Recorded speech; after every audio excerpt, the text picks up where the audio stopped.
Hey guys, welcome back to my channel. I am Danielle, aka Stitcherista here on YouTube, and today is a stitch with me while I continue working on Modern Folk Embroidery's Fruits of Plenty sampler. Now, all of the details of my fabric and floss are down below in the description box because I have had many questions about what I'm using, and someone had asked me where I bought the fabric. And I bought the fabric from 123 Stitch. And someone else had asked, and this might be the same person, where do you know where to start on the fabric? They wanted to get into cross stitching.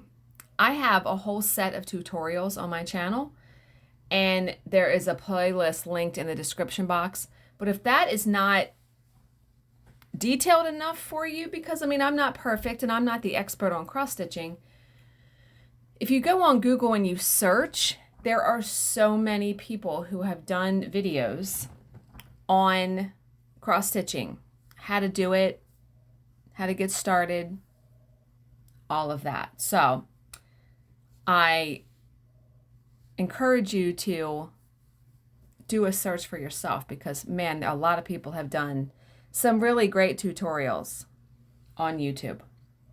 Okay, so wait a minute, I have to take my allergy pill.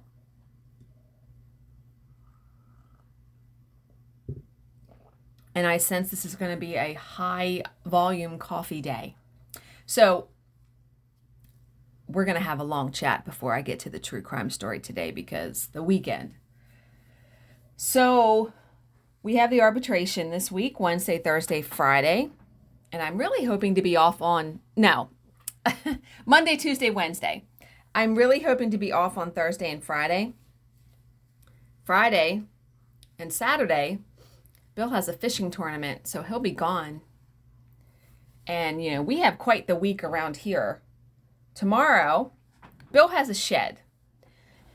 He has a shed that was his stepfather's. So when his mom passed away, Bill paid to have it moved over to our house. It's pretty big. It's his man cave. It holds all of his stuff. It's heated and everything. So in the winter, he can go out there and do his thing, right? Well, the roof, he's had a problem with the roof now for about 2 years. It's been leaking. It's been different things. And he's just been patching it. And he finally said to me the other day, I have to get a new roof on this. So that's costing, even though it's a shed, any kind of home improvement, if you own a home and you know this, it's not cheap. So that is being done tomorrow. Bill took off work so he can be here. And then Wednesday,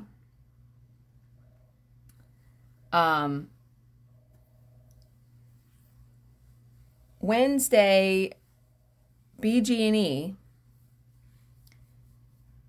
who is our electric company, is moving a pole in our neighborhood. So they have a scheduled outage from 9:30 a.m. to 1:30 p.m. And of course we have the arbitration. So Bill said, well, I can hook up a generator for you for those 4 hours because for me to work and have internet. And I had asked him to take off work because that way he could, and he's got the time, but that way he could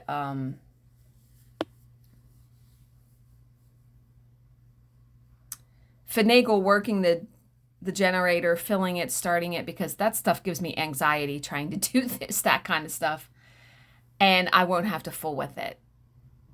So lots of things going on this week. And I forgot, he's also off on Friday. So it's like, he's not going to be there very much this week. So let's recap the weekend. So Friday, I was done work by 4:30. They did end at 3:30 my time, and I was an hour behind the job because I had to do some prep for this week. We have things every day, and I just tried to get as much as I could down. So that's because I have so many tasks I do during the day for each job. And my boss has asked me to do something else So I'm going to be doing something else during the arbitration. Keeping track of what I normally do during the day is, so far, I've been keeping track of the amount of time that each attorney questions a witness on the record. And I've been emailing it to her. Well, what's been happening is she's been inputting this into a form. So she emailed me over the weekend and asked if I wouldn't mind putting the information in the form, which would save her a step. It would just make her have to do one less thing. Okay. So because, everything's password protected and you got to sign in and all that, I had to, when I went to sign in, she gives me her login information. But when I went to sign in, it did like the Google verification, which means it went to her cell phone and I would have to give her a 2-digit code. Well, I didn't find this out until Sunday morning, early Sunday morning, and I was awake pretty early and I knew she wasn't. So I had just messaged her and I was like, look, I'm just going to look at this Monday morning. Well, when I messaged her, it was like Sunday at 3 p.m. or something. And she's like, I'm at my computer right now. I can do it right now. So we did that. And at least now I'm in, because now it'll just save the information and I won't have to do that every time I go into that form. But yeah, something else just for me to remember. And then she asked me this morning to do something else with the witness names. And so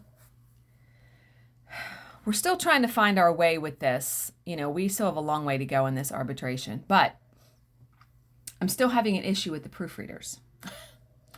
And I'm almost to the point, today is going to be the definitive, do I go to my boss with this issue or not? Because Friday, what happened is we get to the end of the day and the last unit that was edited was like 6 or 7 pages. And our one proofreader that we don't use all the time, that really has been the source of the problem, she signs out of the file she's done. Well, because I have so many tasks to do, and because I technically don't feel like I should be a babysitter, I have let the proofreaders deal with themselves. Right? How hard is it? Right? So our main proofreader, who we use when we don't have an arbitration, texts me and is like, so-and-so should have had the last unit, but she pieced out of the file when the day was over. I'm like, okay. So we have GroupMe for messaging, and I put in there, blah, blah, blah. You should have had this section, but you signed out of the file. And they just couldn't wrap their head around it, that it was unbelievable. So I said, okay. I sat there and I said, all right, starting today, I said, oh, and then that was the other issue. So when a proofreader reads a 10-page unit, they are supposed to delete the editor's initials from the beginning and the end of the unit. So I know it's been read. And so my boss, when she gets the job, doesn't have all these crazy pins in there that don't need to be in there. Well, there were various pins scattered throughout the transcript that I know the sections had been read. And so this other proofreader hadn't been deleting the pins. So I finally made the administrative decision. I said, okay, on my end, because I don't have enough to do, I'm going to start keeping track of the proofreaders' units on my end. And if I see, because I can see where everyone is in the file with their ID, like I can see what page they're on. So if I see that so-and-so is on page 100, but they were supposed to read section 40 to 50, but those pins are still there, I'm going to be asking, so-and-so, did you read 40 to 50? And if they say yes, I'm going to delete those pins. When I said this, our main proofreader sent me a private message and said something along the lines of, I think it's ridiculous to babysit proofreaders, and I'm not cool being painted like an idiot. And I just about had it, seriously. And I wrote her back and I said, you're not being painted as an idiot. Everyone knows what's going on. The whole team has seen the messages. And I said, there's no other way for me to track so-and-so besides doing that. And our proofreader writes back and says, we'll see how it goes, but I'm not hopeful. If I get another message, I'm not cool with this, I'm going to my boss, because I don't know. I even talked to Bill about it, and not complaining. I wasn't complaining about this. This is an issue. And so when he came home, he got home 8:30 from the race on Friday. And when he came home, he was like, well, how was your day? And so I said, here's what's going on. Like, how do I approach this? See, I thought, instead of individually calling people out when there is a serious issue, I try to address the team as a whole. I felt that was professional. And he said, no, you're doing it. And even Jill agreed, because I told her the whole thing. And she's like, no, keep doing what you're doing. Like, that's how it should be done. I really, this is the third fucking week we're in this. 3 weeks in. We have this till the end of the year. The only reason we even got a second proofreader is because I felt it would have been too much for our main proofreader to do herself all day long. Because we average, most days, 300 pages. That's a lot. That's a lot. And at this stage, there's no getting another proofreader. At least I don't think so. I mean, it may come to that maybe. I don't know. I'm just like, can we just fucking do our job? Like, there are so many little bits and pieces. Like, God damn it. So, I am so thankful that we do not have this arbitration next week. Everyone needs a break from it. And I actually am hoping that she doesn't work next week, because that was kind of the deal.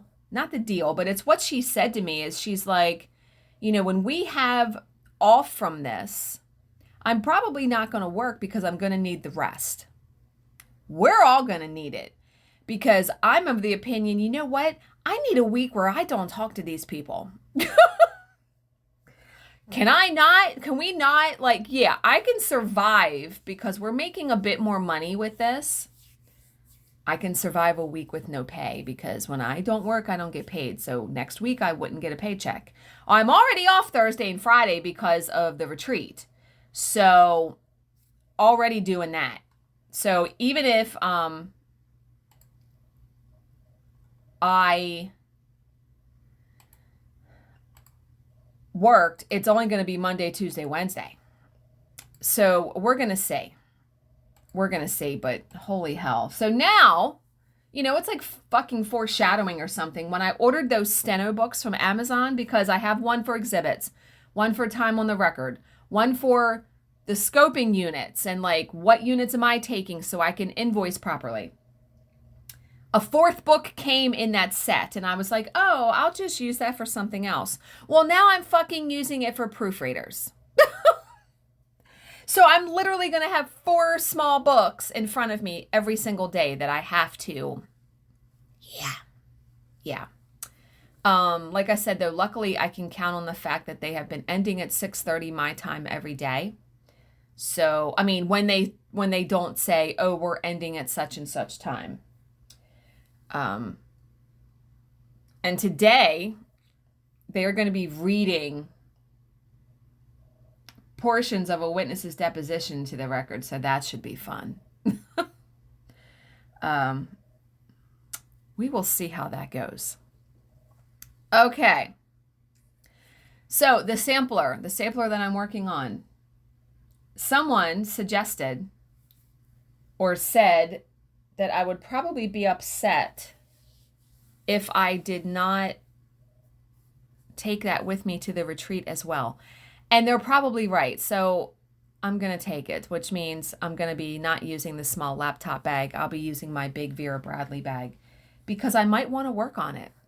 Do you know what I mean? And yeah, you always got to bring more than one project. But I literally am just going to bring those two. Those are going to be it. But I'm getting so close to the end of page 1. And I did stitch a tiny bit on Saturday. So I had sushi and I had wine. And my head was just turning around and around on the issues with work Friday. But yeah, right at 4:30. Well, yeah, it took me till 4:30 to do the prep for this week. I went downstairs. I had already gotten my sushi delivered by DoorDash. And I started watching clickbait. I stayed up last night. That's why I'm tired. I stayed up last night and I finished it. Oh my good God. I highly suggest you watch that show if you like a twisty, turny drama that when you find out how it transpired, my mouth was hanging open. I did not suspect what the answer was, how it all came together. Oh my good night. Scary, frightening things that people are capable of doing. But yeah, 8 episodes on Netflix. So I had watched 2.5 before Bill came home. So I was in episode 3. And then he was really tired. So we watched, I think, a Big Brother. We watched something and then he went to bed. And then I watched another episode of Clickbait while I laid in bed. So I was in the middle, I want to say, of episode 4 on Friday. So Saturday, I had a massage in the morning, and my time is usually 9 a.m. for my massages. So I got up I was up at 6:45 because, my body now is used to getting up at 6:30 because I've been getting up at 6:30 a.m. every day for this arbitration. So Bill got up, I want to say 8 o'clock. And he comes downstairs and he says, "What are you doing today?" And I said, "Nothing. I don't have any plans besides my massage." And I liked it that way, right? He said, "Do you want to message your mom and see if she wants to go out today to scatter your grandparents' ashes?" My mom had asked me about a month ago, I want to say. She said, would Bill be able to take us out on his boat out into the bay to scatter my grandparents' ashes? That was like their last wish. That's what they really wanted because they just wanted it. And so it was about finding a good day where we weren't doing something, my mom wasn't doing something, the weather had to be decent. And I said, okay, because Saturday was like a perfect weather day here. It was barely in the high 70s, no wind. That was the big thing about being on a boat is no wind because it makes it choppy and all of that. So I message her and she's like, damn it. They have a garage behind their house and they've had workmen there fixing it. It needed major repairs. So she's like, they're here doing that. My stepfather had a charity gig he was doing. So, somebody needed to be there. And she was like, I can't do it today. So we kind of went back and forth that Bill and I were going to do it. But did my mom want to be there? And Bill was like, your mom needs to be there for this. Now, my mom is also can't swim and is afraid of water. And she's like, Bill has a life jacket for me, right? Yeah. Oh, yeah. And so after all of that, I went to my massage, came back. We were still talking about it. And we decided to do it on Sunday. So we scheduled it for Sunday. My mom and Charlize wanted to go. So my mom and Charlize were coming over at 12. I got right home from the massage and took a shower because they use massage oil. So it gets in my hair. I'm kind of greasy on my body. So I took a shower and I was like ready of doing all that at like 11. Bill was outside cutting the grass. So I came in and I did some stitching. And then we went and got lunch at Chick-fil-A. And we went to the grocery store and picked up stuff for dinner. And then, oh, and I bought, have you guys ever had the water, Hint water? I don't know if it's available everywhere, but it's water with like the essence of fruit in it. And it's no calories. And it's totally natural. And they have like different flavors. So I had gotten a couple bottles of that because I really am striving to drink more water throughout the day. And plain water, I just really dislike. This water is good. And I actually got a variety 12 pack of it to taste all the flavors or most of the flavors. And I had cherry yesterday. It was pretty good. Okay, so we came home and we were kind of like tuckered out a little bit. I mean, I had been up early. And so by the time we got back from the grocery store and lunch, it was like easily 3 o'clock, I think. So we just sat down, watched TV. I read some of my book. I started a new book. So that book, if you follow me on Instagram, you've seen it because I posted a picture of the cover. That book is Do Not Disturb by Frida McFadden. And the premise is Quinn Alexander has committed an unthinkable crime. To avoid spending her life in prison, Quinn makes a run for it. She leaves behind her home, her job, and her family. She grabs her passport and heads for the northern border before the police can discover what she's done. But when an unexpected snowstorm forces her off the road, Quinn must take refuge at the broken-down, isolated Baxter Motel. The handsome and kindly owner, Nick Baxter, is only too happy to offer her a cheap room for the night. Unfortunately, the Baxter Motel isn't the quiet, safe haven it seemed to be. The motel has a dark and disturbing past, and in a dilapidated house across the way, the silhouette of Nick's ailing wife is always at the window, always watching. In the morning, Quinn must leave the motel. She'll pack up her belongings and get back on the road to freedom. But first, she must survive the night. So it says, Do Not Disturb is a Hitchcock-style psychological thriller that will keep you tearing through the pages until you reach the shocking conclusion. And it is true. Like, it gives me Bates Motel and Psycho movie vibes completely. And I want to say the book's only it says 325 pages. I am on page like 100 already. I read a lot over the weekend. So I read my book. We were watching YouTube. We were watching different stuff. And then we had dinner. We had ribs and it was so nice outside. We ate out back on the deck. And then we came in and I want to say we watched Big Brother. We watched a couple shows. And then at 9:30, we decided to kind of call it a night. I mean, Bill and I laid in his bed, and we'll do that on the weekend. Bill and I laid in his bed and watched Hell's Kitchen. And somehow we missed 2 episodes. I don't know how we did that, but so we watched that. And by the time we did that, it was like 11:30 and I was falling asleep. So I said, I'm going down to bed. And I think I watched another episode of Clickbait. So by this point, on Sunday, I only had 3 more episodes to watch, 6, 7, and 8. And I was planning on staying up Sunday to watch that because I just wanted to finish it. So Sunday comes, and my mom and Charlize get here. And my mom had actually gotten half a dozen roses because I didn't realize that you're supposed to scatter flowers as well. I had no clue. And I had looked at the laws about scattering ashes. You're supposed to be 3 miles offshore if you're on a boat. And if you do it at like the beach, because I'd even considered taking the ashes with me to Ocean City when I went to the retreat, there are no laws about it. Like, it's not against the law. You just have to use your judgment. But I just wasn't comfortable doing it by myself, right? So I had taken an anti-nausea pill before we went because I get seasick. And that's why I don't go on the boat. I haven't been on a boat in like 3 years since we went on our neighbor's boat for 4th of July. So we go, and Charlize and I, thank God Charlize came because she had to help me like wrangle the boat when it came off the trailer and all that.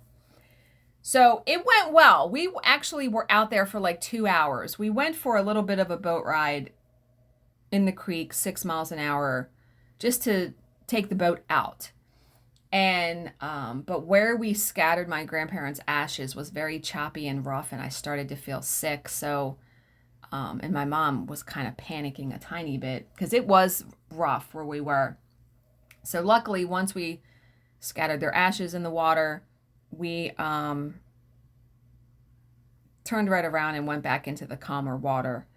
And it was nice. It was nice to spend time with my mom and my sister because I hadn't seen them in person. It had been a good bit. I want to say it had easily been over a month. I mean, it had been a long time. So it was good. And I was so thankful to Bill that he did that. Yeah, so my mom thanked him. But oh my God, if you guys follow me on Instagram, I had told my mom when she came over, park in the driveway behind my car because Bill has to be able to pull the boat out. And if somebody's car is parked in front, where people usually park, he can't pull it out properly. He would hit the car. Well, okay, they pull up and we're getting in Bill's truck, and Charlie says, "Oh my God, Mom, could you have gotten any closer to Danielle's car?" And Charlize took a picture of it when we came back. You couldn't get a fucking piece of paper in between those license plates. And my mom, there's no way she could have done that again. Like, we were dying. I'm like, did you actually hit my car? She did not. It literally is like a 1/4 inch between the license plates. Seriously. It is, yeah. We were dying. We were so dying. So Bill and I were tuckered out after that boat ride because it's a little bit choppy. You know, it's hard on your body. We're in the sun. So by the time they left, it was 3 o'clock. No, it was 2 o'clock. Bill and I had only had an English muffin early in the morning, so we had something for lunch, and we each took a shower and then sat down, and we sat down like the rest of the day. I played Candy Crush. I read some more of my book. He watched some of his YouTube videos that he likes, and for dinner, we just he was eating leftovers. I had a little bit of pasta. And we caught up on all of our TV shows. Like, we're caught up on Hell's Kitchen and Big Brother and America's Got Talent. And everything is ending, like, within the next 2 weeks. Like, all of those shows. And then it was time. Oh, we started watching a new show, though, on Hulu called Impeachment, which is about the Monica Lewinsky, Bill Clinton thing that happened. It's good. We watched the first episode. There's only one episode out because it's on FX. So it's being released an episode a week. And I'm always, I don't want to say elated, but I'm always glad when Bill wants to watch a show like that because he hardly ever wants to watch a show like that. And I watched most of the shows that I like by myself because he just wouldn't be interested. But we like that one. So we will be tuning into that. And the episode was actually a little over an hour. So on FX, it had to be an hour and a half, I'm guessing. But yeah, it's pretty good. And I didn't, the grand, wide sweeping details, but I didn't really know the nitty gritty details of everything that had happened. So far, it's quite interesting. So if you want to check that out on Hulu, it's called Impeachment. Okay, now that I have jibby-jabbed for half hour, yeah, Let's get into today's story. So today's story is called The Night Before Christmas. The year was 1908, and on Ellis Island, New York, two young migrants from Italy had just passed through customs and immigration. One was a young man in his late teens to early 20s, the other just 13 years old. The two of them were brothers, originally from Tula in Sardinia. They had come to America to make a new start. But for one of these youngsters, homesickness had already started to fester. At the last moment, the older of the brothers decided that he had made a mistake, that he was not ready for this. So, bidding his brother farewell, he passed again through the turnstiles, this time in the opposite direction, and by the end of that week, he would be aboard a ship bound for his homeland. How do you leave your 13-year-old brother to fend for himself? I don't know how you do that. That left the 13-year-old in a precarious position, ejected onto the streets of a bustling foreign city where he did not understand the customs and spoke not a word of the language. Good night. Wow. Most adults placed in such a precarious position would have struggled to survive. For a child, it must have been terrifying. Giorgio Sodder, though, was made of stern stuff. So Giorgio is the boy's name. We next catch up with Giorgio years later and find him working on the railroads in Pennsylvania, carrying water and other supplies to the workers. By now, he had adopted an anglicized version of his name and was calling himself George Sodder. An ambitious young man, George would not linger for too long at this dead-end job. He later found work as a truck driver in Smithers, West Virginia. Then after a few years, he acquired his own vehicle and started a trucking company, hauling dirt to construction sites and coal to the factories. And over time, he would have a small fleet of vehicles under his control, and he would also acquire a wife, a pretty storekeeper's daughter named Jenny Cipriani. So the couple settled in Fayetteville, a tiny Appalachian burg that was home to the largest Italian community in the region. There they constructed a handsome 2-story timber frame house about 2 miles north of town. The first of their 10 children, are you kidding me right now? The first of their 10 children was born in 1923. Over the years that followed, George's business continued to prosper, and the Sodders came to be known as a respected middle-class family. Respected, but not always liked. George was an opinionated man and could be forceful in getting his point across. One subject that often put him in odds with his fellow expatriates was his opinion on the Italian dictator Benito Mussolini. Many in the community idolized Mussolini, but George was not one of them, so there were frequent debates, some of them quite fiery. You know what's funny about seeing the name Benito Mussolini?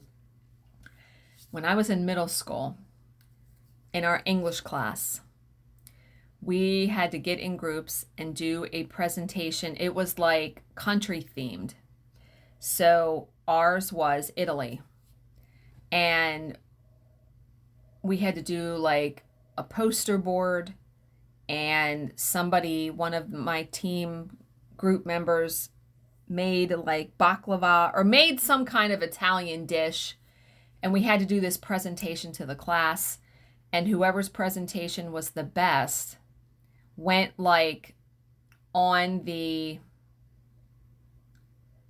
news, the school news that was like you saw in homeroom. Our team won. But I remember having to research Benito Mussolini, and oh my God. God, that feels like 100 years ago. Okay.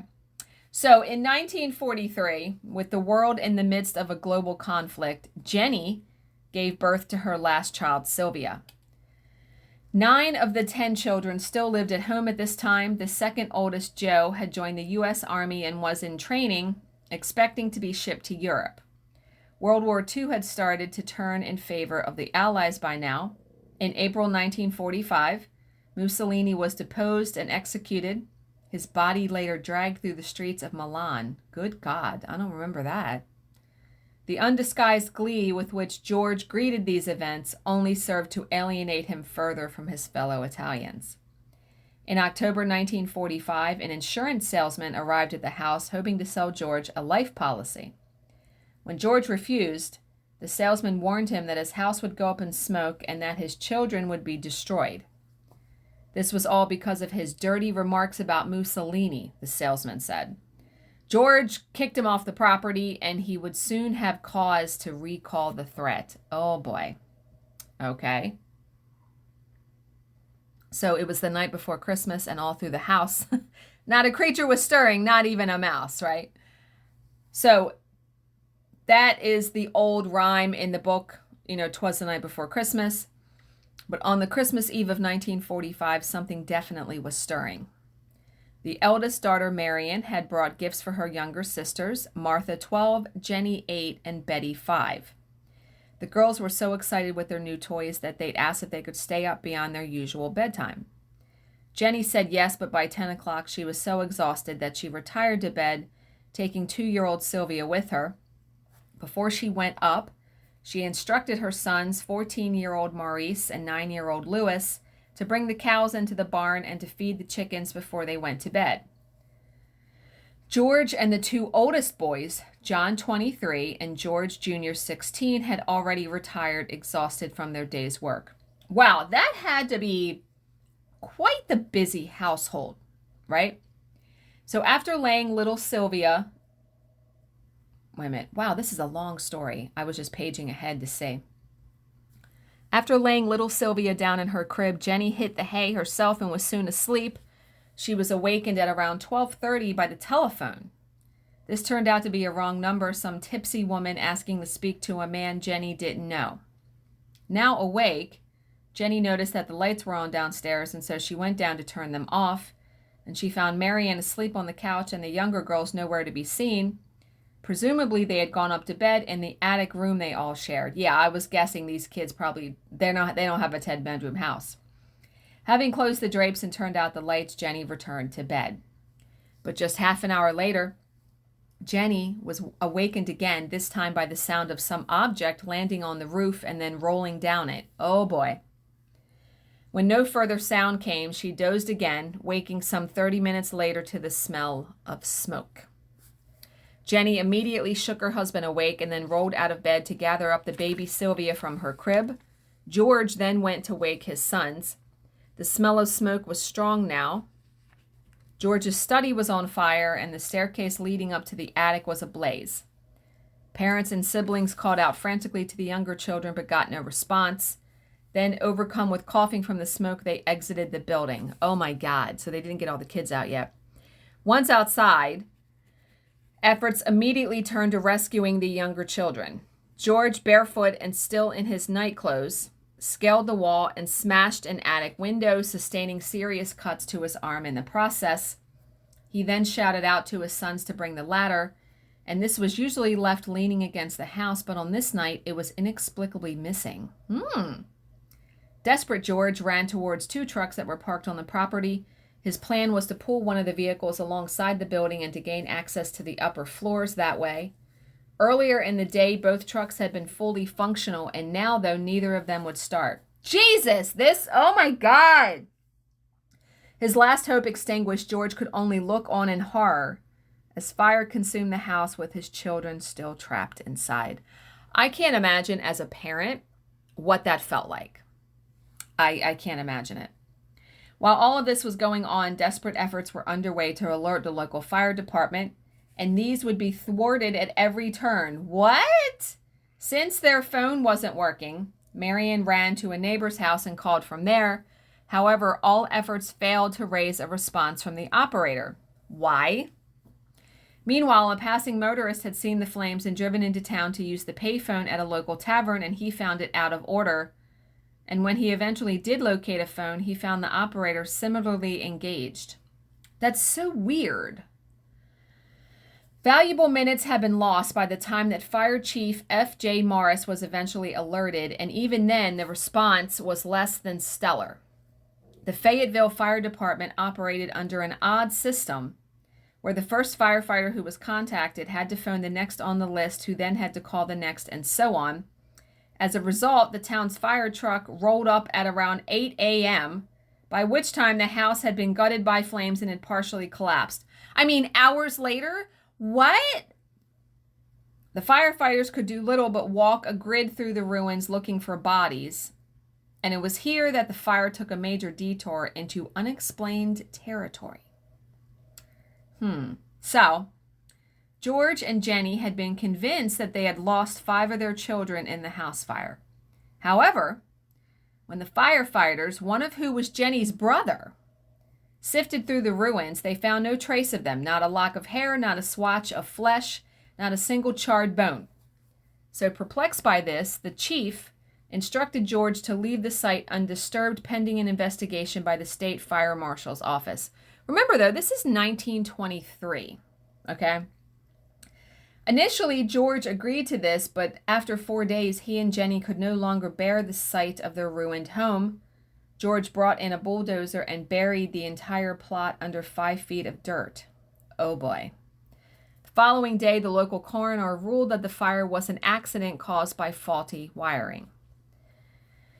On December 30th,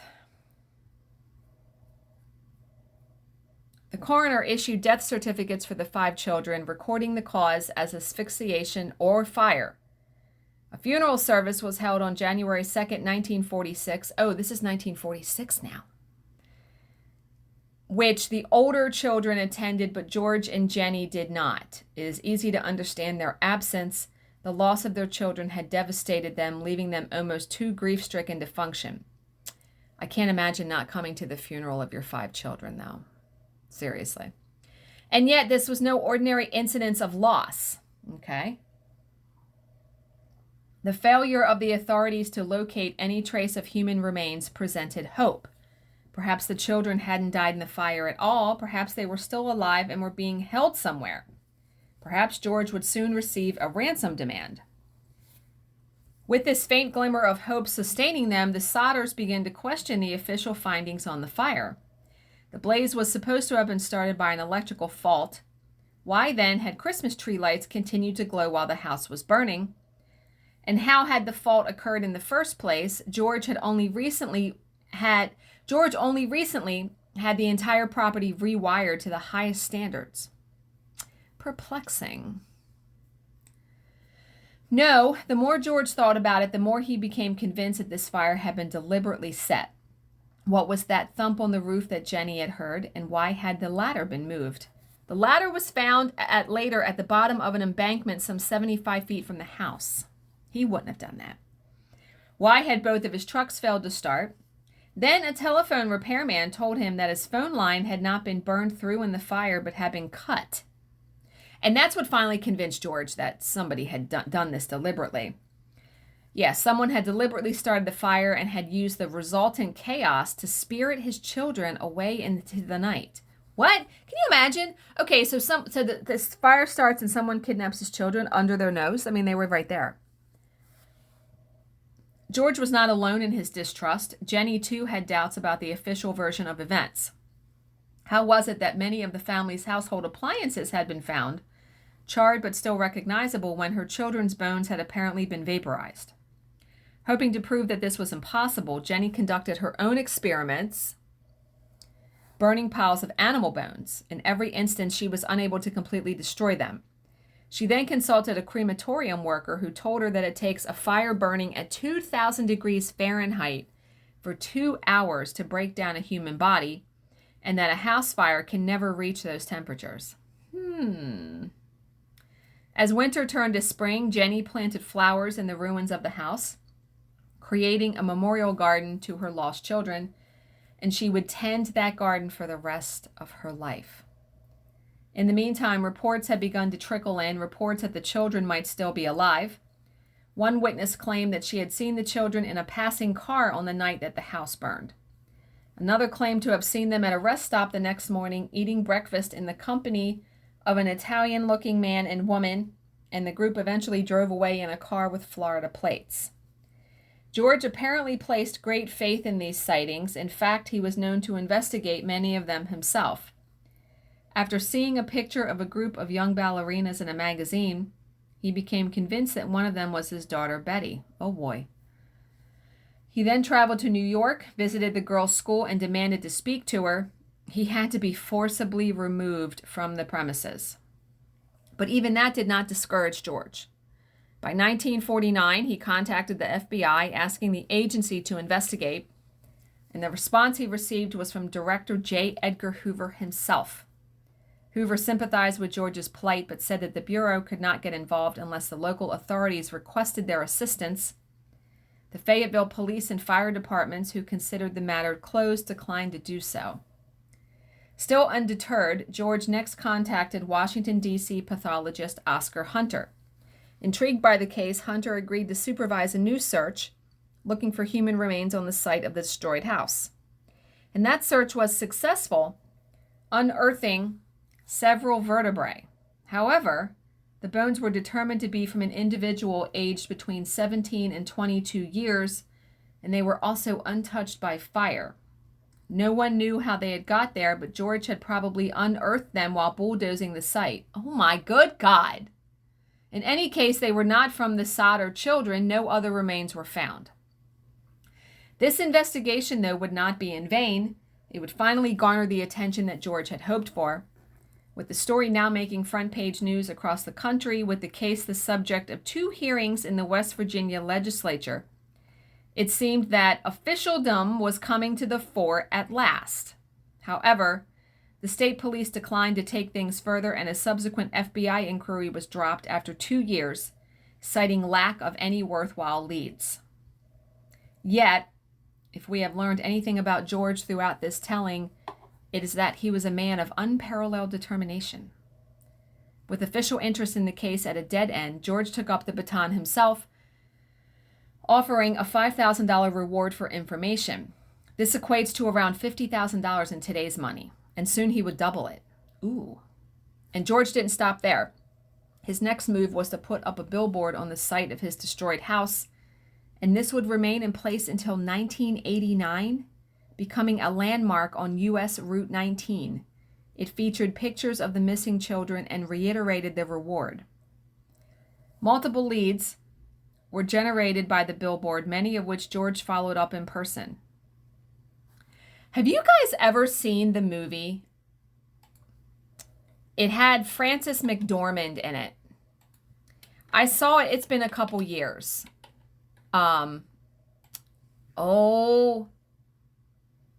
What is that called? Three Billboards Outside Ebbing, Missouri. It starred Frances McDormand, Woody Harrelson, Sam Rockwell. Oh my God. That was such a good movie. I remember that night, Bill went to bed early because he was going to be fishing the next day. I was working on Hands-On Designs Spring Chalk series, and I decided to have a cup of coffee at 9 o'clock. I stayed up till like 3 in the morning. I watched 2 movies. I watched that movie, and I watched the remake of The Orient Express with Michelle Pfeiffer, which was fantastical. So 3 Billboards Outside Ebbing, Missouri. Her daughter was killed in this small town. And the police never found out who did it. And she wound up renting 3 billboards right outside of the town that everybody saw when they came in. And it said something about how the police dropped the ball. She's trying to find, she devoted her life to try to find her daughter's killer. And it's such a good movie. It's a hard, gritty drama. Like, there are parts in there that you will laugh, but at the end of it, it's a hard movie. It's not like a feel-good movie. Sort of, it is. A little bit, but no. Really, really good, though. So that reminded me of that, of her renting those billboards. Okay. So multiple leads were generated by the billboard, many of which George followed up in person. A report that Martha was living in a convent brought him to St. Louis, Missouri. An overheard conversation in a bar sent him on a road trip to Texas in search of Lewis. He even drove to Florida to quiz his wife's cousin after somebody mentioned that her children bore an uncanny resemblance to his missing kids. In the end, these and many other tip-offs came to nothing. The most promising lead arrived in their mailbox in 1967. It was an envelope postmarked in Central City, Kentucky, and containing a photo of a young man of around 30. The man bore a strong resemblance to Lewis, who would have been around that age by now, and written on the back was an inscription that read, "Louis Sodder, I love brother Frankie." What? So convinced was George that this was his son that he hired a private detective to find the man in the picture. The investigator was ultimately unsuccessful, but George remained convinced that the picture was of his son. He even had it enlarged and framed and placed on the mantle in his house, and it was still there when he died 2 years later. After George's death, Jenny and her surviving children kept up the search and continued to maintain the memorial garden. The Route 19 billboard eventually came down after Jenny died in 1989, but the search went on. Jenny had exacted a promise from her children and grandchildren that they would not give up until they knew the truth. But they never found out. The disappearance of the Sodder children remains one of the great mysteries of American folklore. What happened to the children? The most likely explanation is that they were never missing at all but died in the fire. But what then of their remains, right? Why were those never found? So some have suggested that the firefighters were simply careless in their approach and missed the evidence, which was subsequently plowed under by George. Another suggestion is that the firemen did find badly burned remains but hid them so as not to traumatize the family further. Yet another theory holds that the children were indeed kidnapped and probably taken back to Italy. This was said to be in revenge for George Sodder's anti-Mussolini stance, and if that is the case, it was cruel vengeance indeed, condemning an entire family to a lifetime of anguish. That is probably one of the worst. I mean, they were no good after that. Like, the parents were no good, and just the rest of their life was devoted to looking for their children. I mean, 5 of their children went missing. And you would think that, okay, let's say the children are alive. When you became an adult, wouldn't you search out your parents? Right? I don't know. I mean, I would think you would. Yeah, wow. Just wow, wow, wow. Okay. So, that was quite the tale, wasn't it? I'd never heard of that story. I'd never heard of any of these.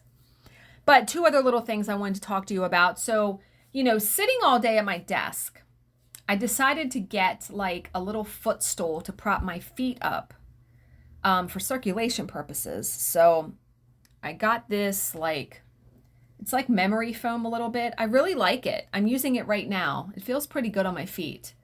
And my feet are not then sitting completely flat on the floor. And then The Walking Dead. So now that I'm done with clickbait, I have to find another show to watch. And The Walking Dead has started its 11th and last season. I will be very curious to see how they end this season. I have loved the show from the very beginning. Although I liked the earlier seasons more, I have enjoyed the show. I have enjoyed every season. So it will be very interesting to see how it all ends. So remember to look for something positive in each day, even if some days you have to look a little harder. As always, if you have any questions, please leave them in the comments section below, and I will answer them to the best of my ability.